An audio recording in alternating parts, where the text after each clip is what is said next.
Welcome to வெட்டிவாக YouTube channel. நான் உங்கள் சுல்ஃபிகர்.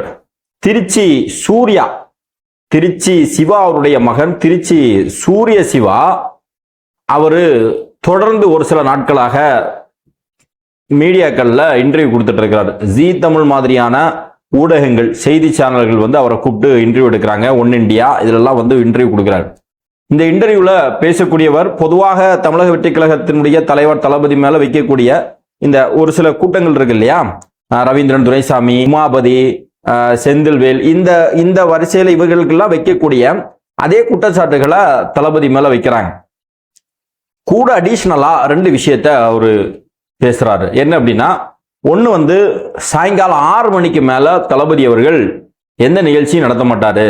ஏன் அப்படின்னா அவரு அப்படியே செய்கையில சொல்றார். அதாவது சாயங்காலம் 6 மணிக்கு மேல தண்ணியை போட்டுட்டு இருந்துருவாங்க அப்படின்னு சொல்லு. அதாவது தண்ணி போடலைன்னா இது தளபதியால இருக்க முடியாது அப்படிங்கிற ஒரு விஷயத்த சொல்றார்.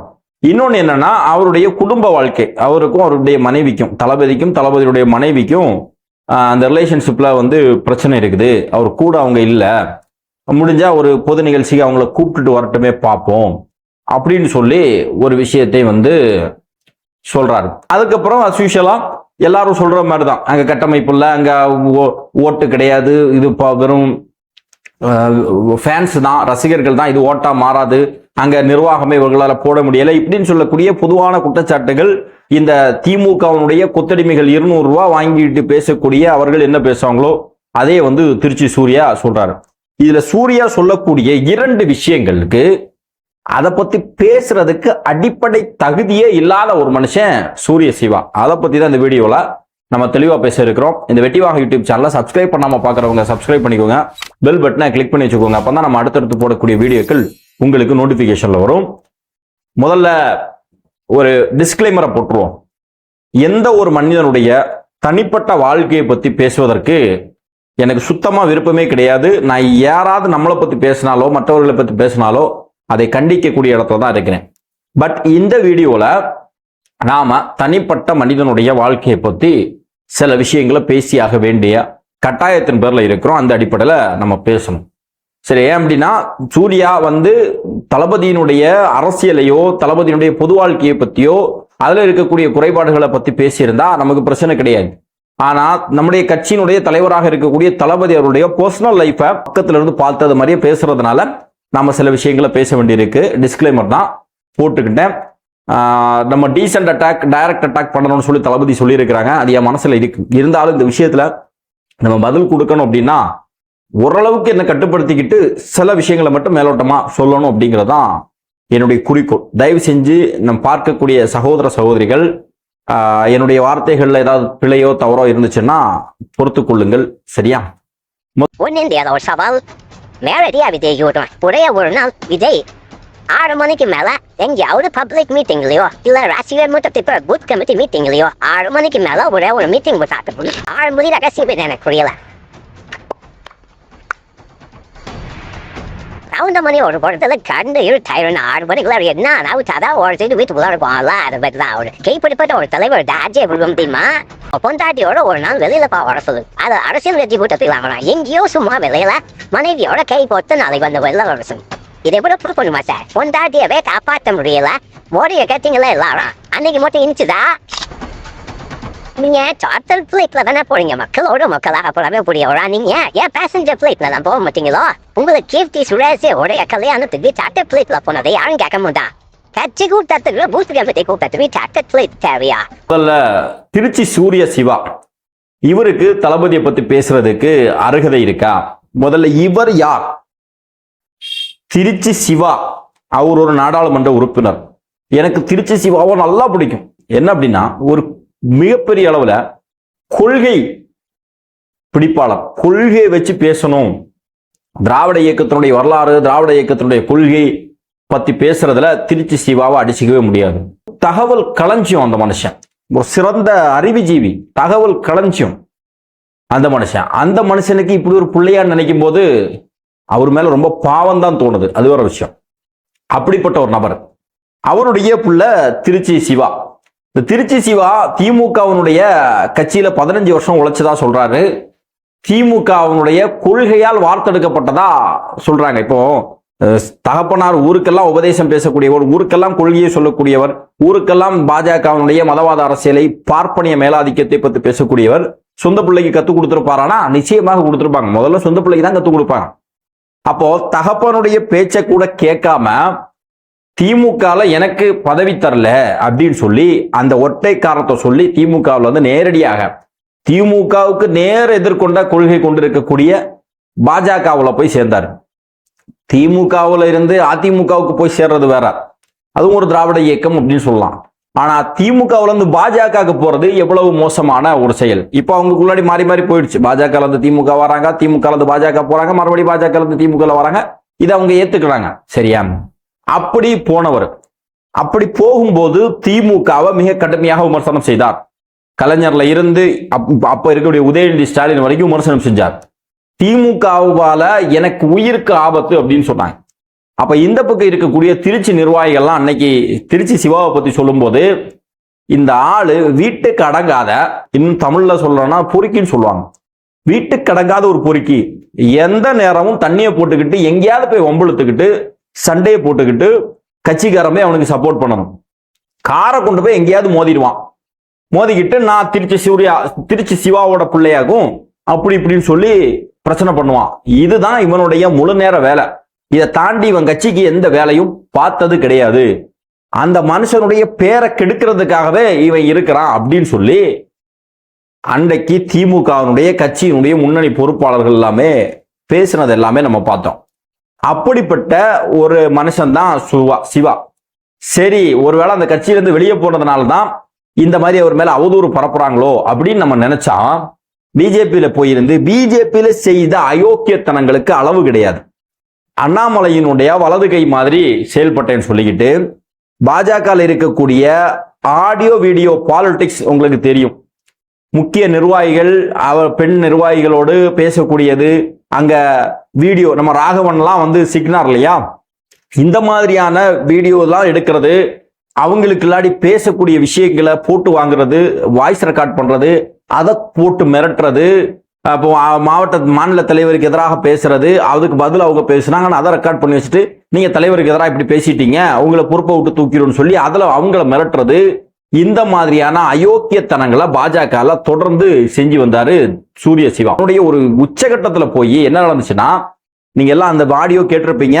இதுல போட்டா எனக்கு இந்த ஆடியோ நான் இதுல போட்டேன்னு சொன்னா ஒருவேளை எனக்கு காப்பிரைட் கிளைம் வர்றதுக்கு கூட வாய்ப்பு இருக்கு. இந்த வீடியோவை எனக்கு நிறைய பேருக்கு ஷோ பண்ண விடாம ஆகிறதுக்கான வாய்ப்பு இருக்கு. ஏன் அப்படின்னா யூடியூப்னுடைய அல்காரிதம் அப்படி இருக்கும். அதனால உங்களுக்கு அப்படி கேட்கணும் அப்படின்னு சொன்னா நீங்க சூரிய சிவா டெய்ஸி கன்வர்சேஷன் இன் அப்படின்னு சொல்லிட்டு யூடியூப்ல சர்ச் பண்ணாலே நம்ம தலைவன் எந்த அளவுக்கு டீசெண்டா பேசக்கூடியவன். இன்னைக்கு பெரிய இவர் மாதிரி வந்துருந்து பேட்டி கொடுக்குறாரு.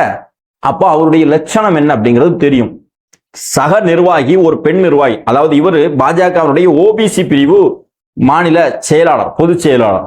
இன்னொரு நிர்வாகி டெய்ஸின்னு சொல்லக்கூடியவங்க, அவங்க வந்து சிறுபான்மை பிரிவு மாநில தலைவர். இவங்களுக்கு இடையில் இருக்கக்கூடிய அரசியல் பஞ்சாயத்து அது போன் டாக்ல போகுது.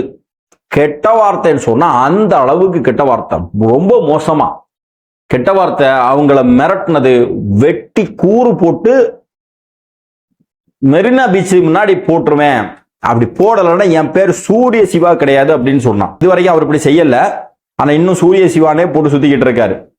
அப்படி மோசமான தரங்கெட்டத்தனமா கேவலமா பேசின ஒருத்தர் தான் சூரிய சிவா. இன்னைக்கு வந்து எல்லாருக்கும் வகுப்படுத்திட்டு இருக்கிறார், அரசியல் பாடம் கற்றுக்கொண்டிருக்கிறார். முதல்ல இவரெல்லாம் ஒரு ஆளுன்னு சொல்லி கூப்பிட்டு இன்டர்வியூ எடுக்கக்கூடிய அந்த சேனலை காரி துப்புனா கூட சரி எடுபடுமான்னு தெரியல.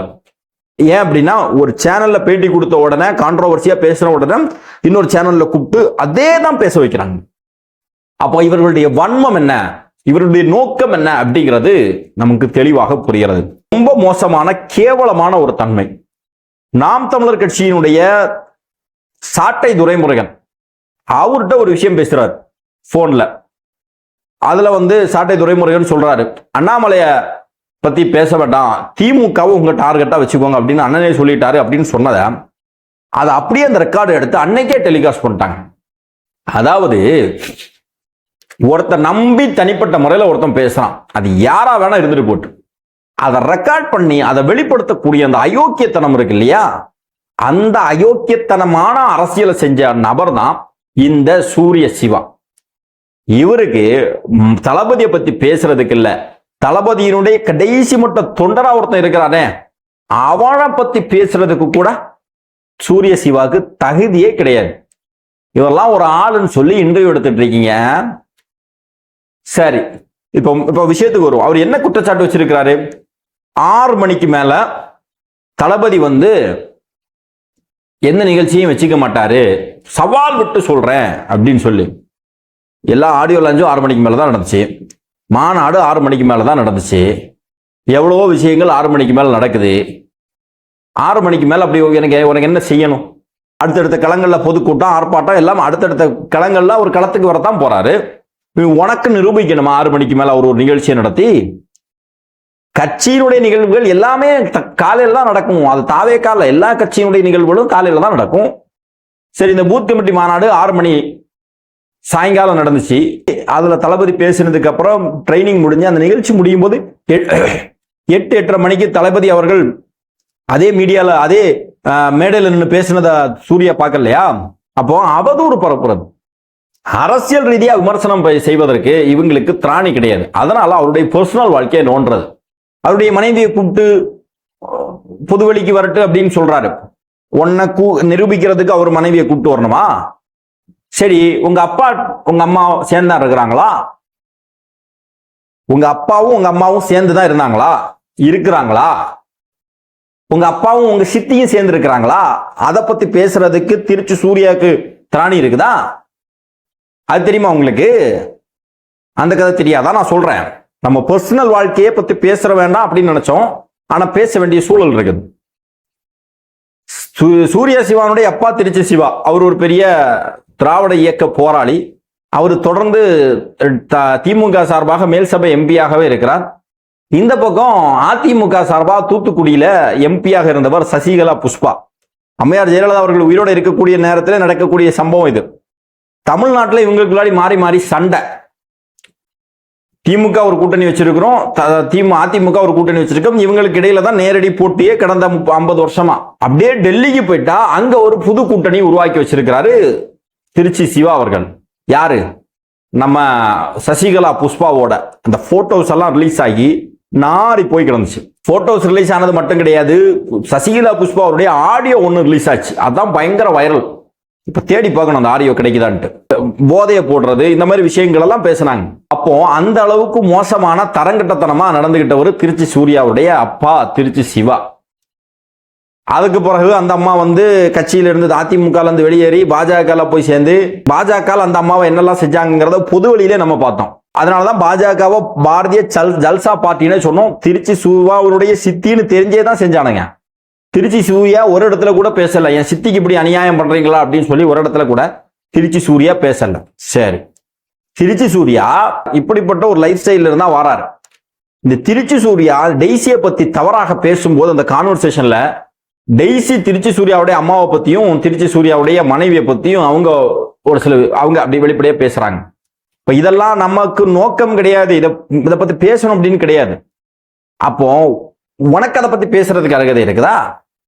உங்க குடும்பத்திலேயே இந்த மாதிரி கேவலங்கள் நடந்துகிட்டு இருக்கு, அதை முதல்ல பாரு. அதை பார்க்காம அடுத்தவனுடைய பர்சனல் லைஃப் நீ நோண்டுவியா? குடும்ப வாழ்க்கையில யாருக்குடைய மனைவி கணவனுக்கு தான் பிரச்சனை இல்லை, அப்படி இருந்துச்சுன்னு சொன்னா பொது வாழ்க்கையில வரக்கூடாதா? பொது வாழ்க்கையில வரக்கூடாதான்னு சொல்றேன். தளபதிக்கும் அவருடைய அப்பாவுக்கும் சண்டை பிரச்சனை, சரி இருக்கட்டு. நீங்க உங்க அப்பா சொல்றதெல்லாம் கேட்டு நடக்கக்கூடிய பிள்ளையா? தருதலன் தானே பேர் எடுத்திருக்கீங்க. தருதலன் பேர் எடுத்துக்கிட்டு இப்ப மற்றவங்களை பார்த்து நீங்க இந்த மாதிரி மோசமா பேசுறீங்களே, இது எந்த அளவுக்கு அயோக்கியத்தனம் உங்களுக்கு? அப்ப என்ன நோக்கம் அப்படின்னா, பெரிய புலனாய்வு புலி மாதிரி ஏதாவது விஷயங்களை அல்ற சில்லறையா தெரிஞ்சுக்கிட்டு அதை வச்சு இந்த சமூக ஊடகங்கள்ல இருந்துட்டு நானும் பெரிய இவன் தான் மாதிரி பேசிக்கிட்டு இருக்கிறது. பாஜகவுல இருந்து 2 முறை நடவடிக்கை எடுக்கப்பட்டவர். டெய்ஸிய நான் அப்படி பண்ணிடுவேன் இப்படி பண்ணிடுவேன் அப்படி இப்படின்னு சொல்லி பேசிக்கிட்டு மறுநாளே அக்கான்னு சொல்லி பேசி மன்னிப்பு கேட்டவன். டெய்ஸிட்ட போய் டெய்ஸிட்ட அவங்க கதை வேற. டெய்ஸிட்ட போய் மன்னிப்பு கேட்டவன் நாங்க. நீ டெய்ஸி அவங்கள்ட்ட அப்படி இப்படின்னு சொல்லி நான் அறுத்து போட்டுருவேன், கிழுத்து போட்டுருவேன், என் சாதிக்காரனை தெரியுமா, சாதி பத்தி பேசின தரதல, சாதி பலம் அப்படின்னு சொல்லி பேசின ஒருத்த ஆளு நீ வந்து இன்னைக்கு பொது மேடையில அரசியலை பத்தி பேசுறீங்களா? என்ன தகுதி இருக்குது? அந்த லேடிய அந்த அளவுக்கு தராதரங்கிட்டு பேசிக்கிட்டு மறுநாளைக்கு அவங்க கூட வந்து ரெண்டு நேர்ல பேட்டி கொடுத்து மன்னிப்பு கேட்ட. உன் வீரம் என்ன அப்படிங்கறது எங்களுக்கு தெரிஞ்சு போச்சு அப்பவே. அதுக்கு பிறகு ரெண்டாவது அதே அண்ணாமலைக்கு சிங்கடி வேலை பார்த்து தமிழிசை சவுந்தரராஜனுக்கும் அண்ணாமலைக்கும் இருந்த பாலிடிக்ஸ்ல போய் நுழைஞ்சி அதுல போய் ஏதோ குட்டையை குழப்பி அதன் மூலமாக கட்சியால நடவடிக்கை எடுத்து நீக்கப்பட்டு அதுக்கப்புறம் அங்கிருந்து வெளியே வந்து மறுபடியும் அண்ணாமலை மேல அவதூறு பரப்புறது, மறுபடியும் அண்ணாமலை மேல அவதூறு பரப்பி கேவலப்படுத்தி பேசி சவுக்கு சங்கரை பேசி சவுக்கு சங்கர், திருச்சி சூர்யா, இந்த முக்தாரு இவங்கெல்லாம் ஒரே கேட்டகரி, கேவலமான பொழப்பு பொழைக்கக்கூடிய கேட்டகரி. இவங்களெல்லாம் அரசியல்வாதின்னு சொல்லி எல்லாம் கூப்பிட்டு கொண்டு வச்சு மீடியால இன்டர்வியூ எடுக்கிறது ரொம்ப கேவலமான அருவருக்கத்தக்க விஷயங்கள். இப்படி வந்து இன்டர்வியூ எடுத்து அதுல வந்து இந்த மாதிரி மோசமா பேசிட்டு இருக்கிறார். 6 மணிக்கு மேல இது பண்ண, காலையில 6 மணிக்கே தண்ணியை போட்டுட்டு டெய்ஸிட்ட பேசினேன். அதுல டெய்ஸி தெளிவா பேசுறாங்க, என்னப்பா காலையில 6 மணிக்கே நீ இப்படி பேசுற அப்படின்ட்டு. காலையில 6 மணிக்கே தண்ணியை போட்டுக்கிட்டு சக நிர்வாகிட்ட கெட்ட வார்த்தை பேசக்கூடிய, மோசமாக சண்டை போடக்கூடிய நீ சாயங்காலம் 6 மணிக்கு தளபதி வந்து 6 மணிக்கு மேல பொது நிகழ்ச்சியில கலந்து கொள்ள மாட்டார்னு சொல்றீங்களா? சரி, இந்த தகவல் எல்லாம் உனக்கு யார் கொடுக்குறா? இந்த தகவல் எல்லாம் உங்களுக்கு யார் கொடுக்குறா? அப்ப இஷ்டத்துக்கு ஏதாவது கதையை இழந்து விட்டு இது பண்றது. ஆனா ஒரு விஷயம் மட்டும் தெளிவாக தெரியுது நண்பர்களே, இவங்க யாருக்குமே தமிழக வெற்றி கழகத்தை பத்தியோ தளபதி அவர்களையோ பத்தி பேசுறதுக்கு, எதிர்த்து பேசுறதுக்கு வேற எந்த கண்டென்ட்டும் கிடையாது. அவருடைய பர்சனல் லைஃபை பத்தி, அவருடைய சினிமா வாழ்க்கையில அவருடைய நண்பர்கள் அவங்கள பத்தி அவதூறு பரப்புறது, இதை தாண்டி ஒரு விஷயம் கூட தமிழக வெற்றி கழகத்து மேலேயோ நம்ம கட்சி மேலேயோ தளபதி மேலேயோ இவங்க குறை சொல்றதுக்கு எதுவுமே கிடையாது. இந்த குறை சொல்லக்கூடிய இந்த கூட்டங்கள் இப்ப திமுக அளவிற்கு மறுபடியும் உள்ள போகணும். திமுக உள்ள போகணும்னா இன்னைக்கு திமுகவுக்கு நேரெதிராக பாலிடிக்ஸ் பண்ணிக்கிட்டு திமுகவுக்கு குடைச்சல் கொடுத்துட்டு இருக்கிறது தளபதி தான். அப்ப தளபதியை டார்கெட் பண்ணி பேசினா சின்னவருடைய மனசு இறங்கி, சர்ரா வாடா வாடா திருச்சி சூர்யா, என்னதான் இருந்தாலும் நீ நம்ம பையன், நம்ம புள்ள, நம்ம அண்ணன் புள்ள, சரி வா வா அப்படின்னு சொல்லி கூப்பிட்டு கட்சியில சேர்த்துருவாங்க அப்படிங்கிற நம்பிக்கையில ஒரு நப்பாசையில பேசுறான். ஆனா இந்த ஆளு தெளிவா இருக்க மாட்டான். அடுத்த 3 மாசம் கழிஞ்சு பாருங்க, மாறி அப்படியே எந்த பக்கம் உதயநிதி ஸ்டாலின், அப்படியே உதயநிதி ஸ்டாலின் அங்க போறாரு இங்க போறாரு சொல்லி அப்படி பேசுவான். அந்த மாதிரி தரம் கட்ட மனுஷன்தான் இந்த திருச்சி சூர்யா. நம்ம யாருடைய பர்சனல் லைஃபை பத்தி பேசணும் அப்படிங்கிறது நம்மளுடைய இன்டென்ஷன் கிடையாது. ஆனா இதையெல்லாம் பேசினா நம்ம வேற வழி இல்லை, நம்ம பதில் சொல்லியே ஆகணும் அப்படிங்கிற கட்டாயத்தில் நம்ம இருக்கிறோம். அதுக்கு பிறகு நிறைய அரசியல் ரீதியாக இவர் சில கேள்விகளை, இவர் சில விமர்சனங்களை வச்சாரு. அதுக்கு நான் பதில் கொடுக்க போறதே இல்லை. ஏன் அப்படின்னா அதை பேசுறதுக்கே தகுதி இல்லாத ஒரு நபர் அவரு இனிமே விமர்சனம் வச்சு அதுக்கு நம்ம பதில் கொடுக்கணுமா? அதனால மூடிட்டு போங்க சார் அப்படின்னு சொல்லி அதை தட்டி விட்டுக்கிட்டு, அன்பார்ந்த சகோதரர்களே, இந்த வீடியோ சம்பந்தமாக உங்களுடைய மேலான கருத்துக்களை பதிவு செய்யுங்கள் அப்படின்னு கேட்டுக்கிட்டு அடுத்த ஒரு வீடியோல பார்ப்போம். நன்றி.